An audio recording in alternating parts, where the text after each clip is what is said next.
Hey there! So I'm really happy about the performance of my last video. Thank you very much for your time and energy. In this video, I wanted to address some of the reactions to the video as well as some of the errors I made and better explain the subject matter to you. I was kind of surprised how viral this video went, relatively speaking, and so I wasn't anticipating how a more general audience would react to my presentation style. Guess that's my fault for naming it Pokemon and Gender, though. You may be wondering who I am. Well, you probably know me best as the guy who made that ROM hack Pokemon Jupiter version. Yeah, that was me, and I'm sorry that I did that to y'all. The first gym is so hard to beat because Flumunder is a 535 base stat Mon with a Fire Dragon type. Yeah, I was completely nuts. I like sharing that fact and preserving it on my channel because it is really funny, and it's kind of crazy to see how many people actually do recognize it and how much it proliferated in the years. It's just funny to be involved in this somehow infamous ROM hack that's totally insane. So there may be at least 2 people watching who have asked themselves, what is that guy up to now? Well, this is what that guy is up to now. Yep. So first thing I wanted to clear this up. The intentions of the Pokemon and Gender video were to use Felix Guattari's conception of subjectivity as a tool to analyze gender within the Pokemon series. Don't worry, I wasn't upset about it or anything. If anything, I was totally geeked out by this. Subjectivity is a really hard concept to explain, and I think that I could better explain it and its mass production through using the Pokemon games as a comparison, and gender seemed like a particularly interesting and obvious choice, especially considering its impact on the series from Generation 1 to Generation 2. Also, this video is going to be part of a series of exploring Guattari's work and political movements within the context of Pokemon, providing a surface for people to explore his ideas through something more familiar to them. Other themes I'm interested in exploring in the future is Guattari's existentialism and his relation to free radio movements in Japan. That's right, he broadcast illegal radio signals with his son in France and was involved in a larger international movement. Yeah, I bet you didn't know that was a thing. He was into the good stuff. Now, I know that learning about Guattari in a video that wasn't written for the same kind of audience as a general Pokemon demographic on YouTube probably feels like being hit with a brick. This is a normal first impression to Guattari. This is entirely okay. You may need to allow your brain to adapt to his, should we call it, unique writing style. Don't get me wrong, it's not bad. Actually, it's awesome. That's why I made a channel about it, or tried to at least. I also talk about disability theory here because it's sometimes related, and I know disability theory sounds boring, but it's actually super interesting. If you think prosthetics or bioengineering is interesting, or you're interested in a critical analysis of patients, you should check it out. But yeah, sorry for the culture shock. I think for my future media analysis videos, I'm going to try to write for a more casual tone so that it's not so overwhelming. However, I want to retain my typical writing style for videos that are more oriented towards the channels, since I think it's important for me to produce Guattari content within his own lingo. And I will be honest, while I like Pokemon and Gender as a video, it's not my best script, and I will be making edits on my website to reflect corrections. Also, if you like this kind of content, you can support me on Patreon as well. My audience is typically not the average Pokemon fan, so I know this is a bit overwhelming for new viewers. I'm trying my best, but it's really tough stuff. So let me explain what's going on with this guy. Who was Felix Guattari, and why would I make a channel explaining what he's talking about? Guattari was a French psychotherapist who worked in a mental institution called Le Borde for his adult life. This institution was really special. It was a radical experiment in how to treat patients in a new way. It based the design of its institution on the idea of institutional psychotherapy, which has its roots in movements in Nazi-occupied France to protect schizophrenics and other vulnerable people in institutions from soft extermination through starvation campaigns. This practice of institutional psychotherapy focused on trying to eliminate the hierarchy between the sick and the staff, and focused on recovery of patients through group participation, personal responsibility, and relating themselves to a larger community as a whole. A big part of this therapy was discovering new potentials that the patients experience through the wide range of clubs available at the institution. Think of it as finding a new you after you find a new hobby and new people, all in a new place. So instead of being in a dreary place where people rot away in restrictive environments, Laborde was more like a community that used its more horizontal structure to try to treat people with mental illness. If you want to read more about this stuff, I first recommend that you start with a book called Disalienation by Camille Robsis.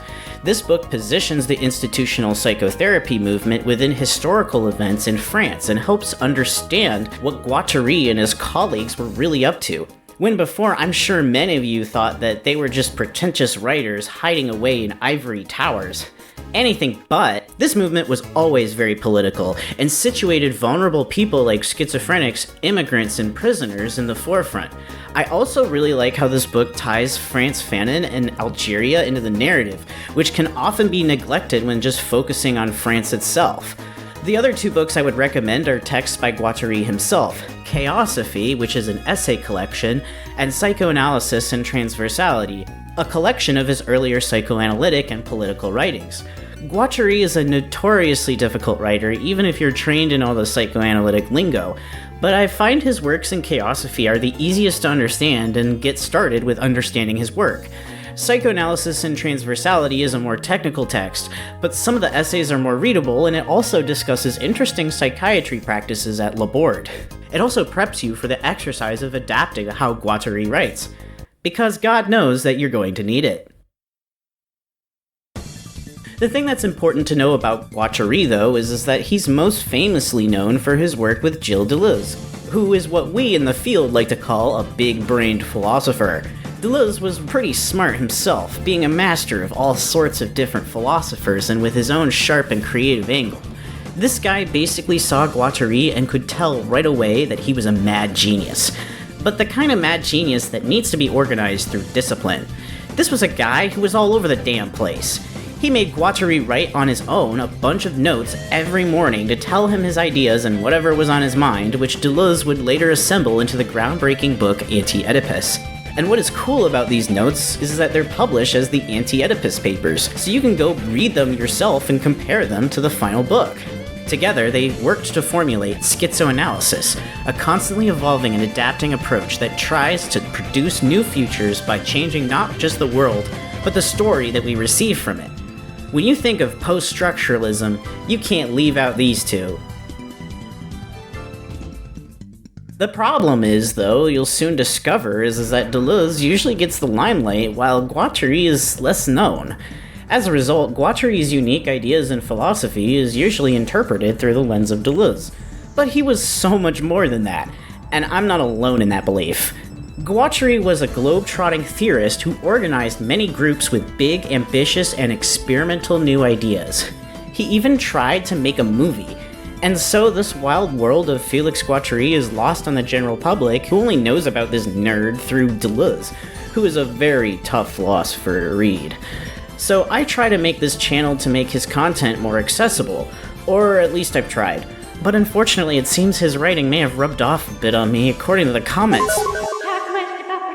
No, I'm sorry, please. Stop, no. I try to make these things easier to understand, but this can be tough when handling Guattari. But it is so worth it if you enjoyed it and learned something.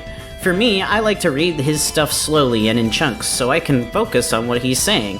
He speaks so densely, it's hard to understand, and taken out of context, it's disastrous. It has to be done with a fine-tuned technique. Not to mention that he often loses his train of thought in his writing. You might notice that I cut out parts of his quote in my video. That's because he literally goes on a small rant in the middle of the paragraph. That's just how he is. And in a way, that's why I love him so much. Even if he kind of sucked in real life sometimes. Anyways, if you really want to learn even more about Guattari, I recommend you check out my friend's channel, Schizoanalytic Onion. They focus on explaining various papers related to Guattari and his multiple influences. If you're ready to go into the weeds of psychoanalysis and semiotics, the study of signs and symbols, that Guattari references in his work, I cannot recommend Onion enough. They're really busy with university and independent academic work right now, but they could always use your support. Now, on to reactions. First, I want to say, I did receive quite a bit of hateful reactions, and as soon as I saw this video taking off, I knew it was going to happen. It didn't really bother me too much, frankly, although I can get a bit too eager to reply. What I think is interesting is that it revealed a lot to me about the fascist anti-transgender specter that haunts so much of the internet right now. First off, the weirdest thing about it is how interchangeable these responses are. Either people are saying the same things I've literally heard for 9 years now, or they're going on a long rant that I promise I totally read. 2 genders? 2 whole goddamn genders? What?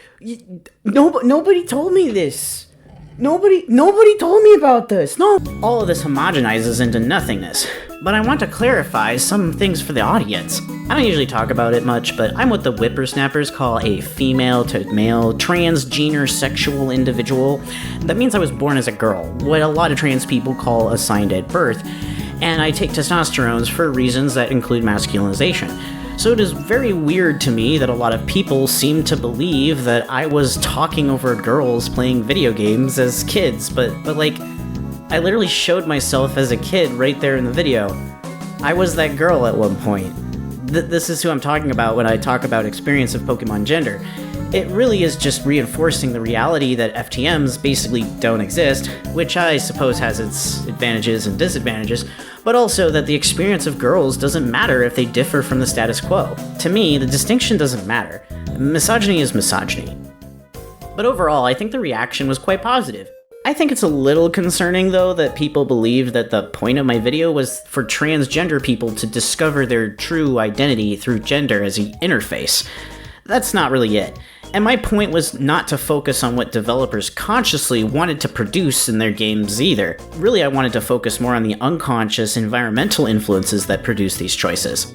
Perhaps these conclusions were a consequence of similar videos trying to convince the viewer of something. To be honest, it's not really in my interest what you believe about how gender works.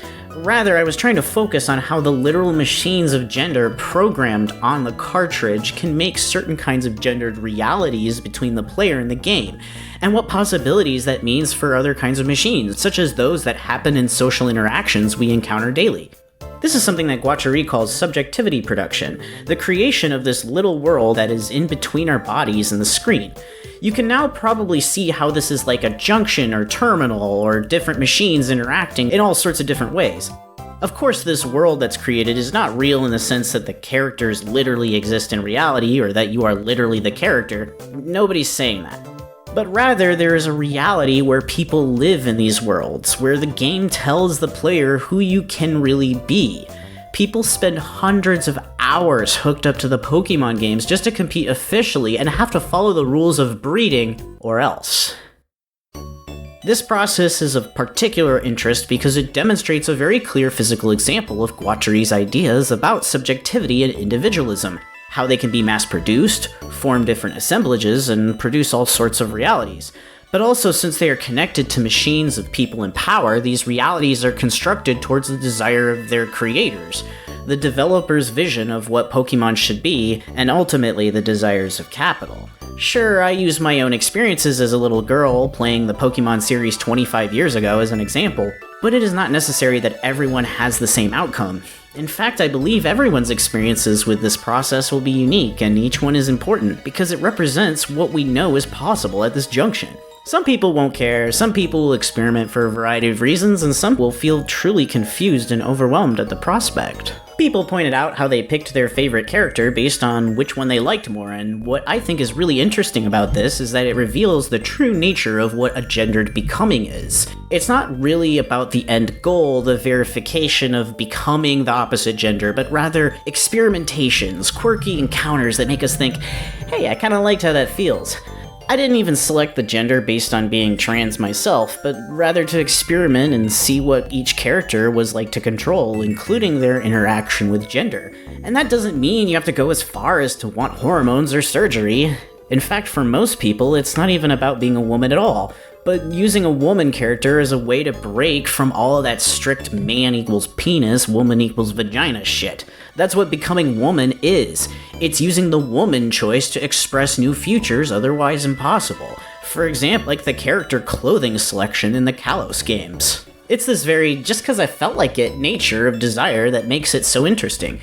Trans people shouldn't have to prove that they want to do what they want to do just as much as you don't want to prove to some YouTuber that the reason why you selected boy or girl was because of some gendered reason. The thing is, I believe you don't have to just restrict this exploration of fantasy worlds like games. Transgender people represent an extreme example of this change, but anyone can really mess around with that gender quirkiness. Have you ever looked at yourself in the mirror and asked yourself, am I good enough as a man or a woman? It's about ultimately saying, it doesn't matter. I'm happy with who I am, or I'm going to make myself happy by who I'm going to become. Instead, we should be asking ourselves why we desire so strongly to lock ourselves back into strict organization. Why do we want to go back to the binary world of boy and girl? What does because it's reality even mean? Many confess to playing as a girl even though they are boys. You interface the game physically with the controls. Desire flows in a circuit through this world to somehow make you be a girl for any possible reason. Is that not too a reality?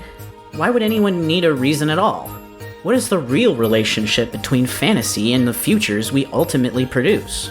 But perhaps I'm making these points now because they only became apparent to me when the world responded with this huge quake of feedback. It's all very interesting to me.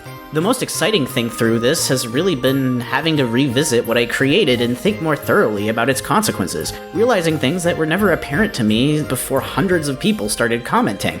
So thank you. Really, what's important to understand here is this.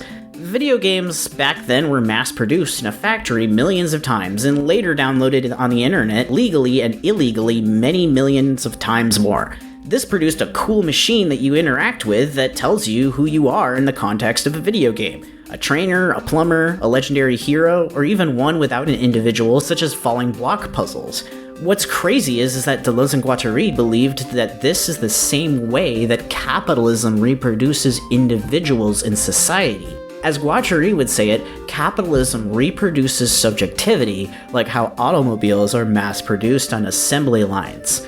So I wanted to use Pokemon gender as a good analog to explain how a mass-produced thing can produce how we see ourselves. It's important though that I correct a critical error. Most of my Guattari education was okay, but I made a serious fatal mistake that has to be corrected.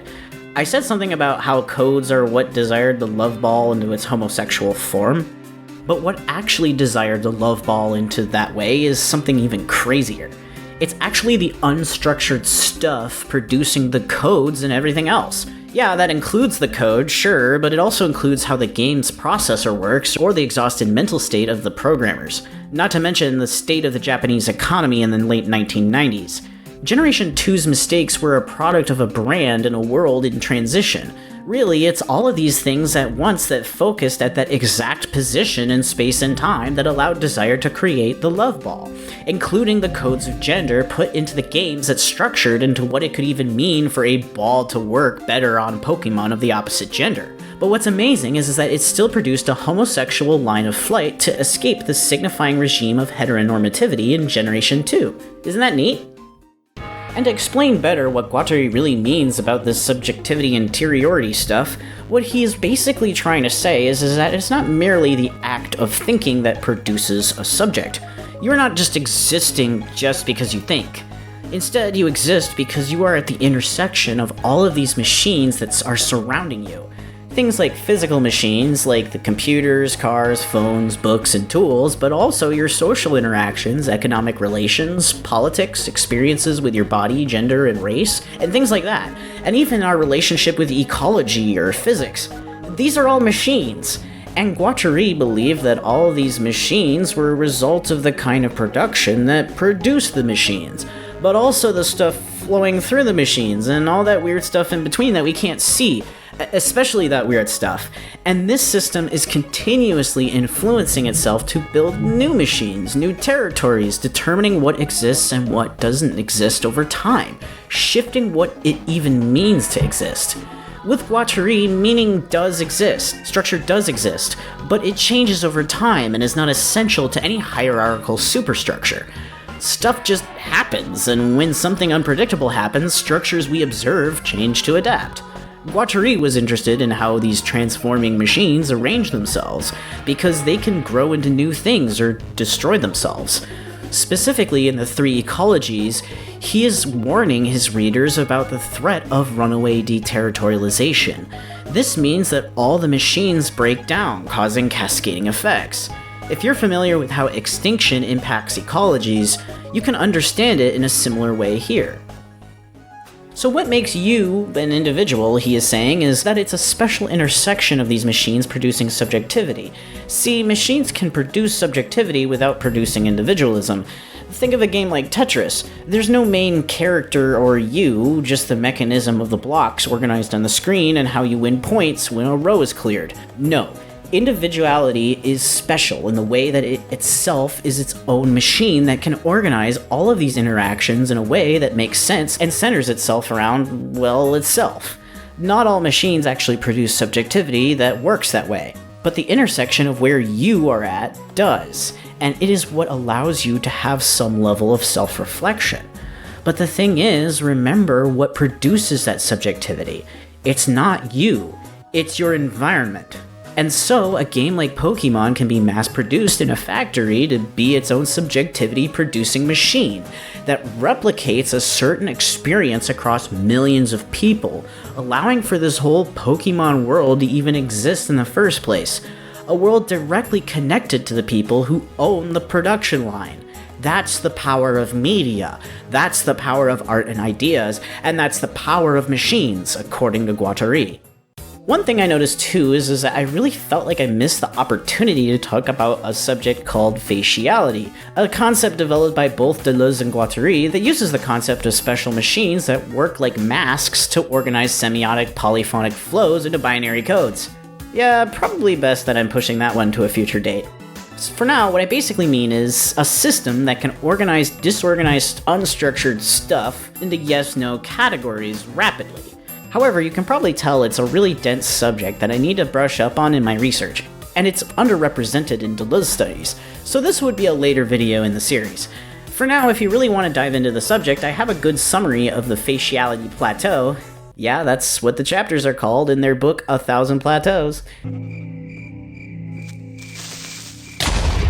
Anyways, to address a few other things that the comments pointed out. First, I did not play the Pokemon games after Generation 6. I'm one of those old boomers that played when Pokemania was a thing, and I worry that the snapshot of what playing Pokemon back then was really like is slowly being lost to time. So a lot of my commentary on Pokemon in the 1990s is based on my own experiences. I'm not going to pretend the games are better than they actually are, but the machines that the games connected to back then were completely different, and produced a very different experience. The games were part of a phenomenon, no better way to put it. So I was informed by multiple commenters that there is a transition in how gender selection occurs in later generations, through selecting an appearance rather than a gender. I think this is really interesting because it shows how much Pokemon at its core design level likes to experiment with disrupting the gender binary. Now, of course, this serves a particularly insidious purpose. It's so that you keep playing the game and offering your time and money to the Pokemon world. See, what it's doing is continuing to deterritorialize gender in a more abstract forms. But to what goal? To make you submit to the codes of the game itself. Whether that be forcing players to spend hours making eggs for competitions, or as how multiple commenters pointed out, that as much as Pokemon has allowed them to customize their appearance, it still forces them into a binary of pronouns.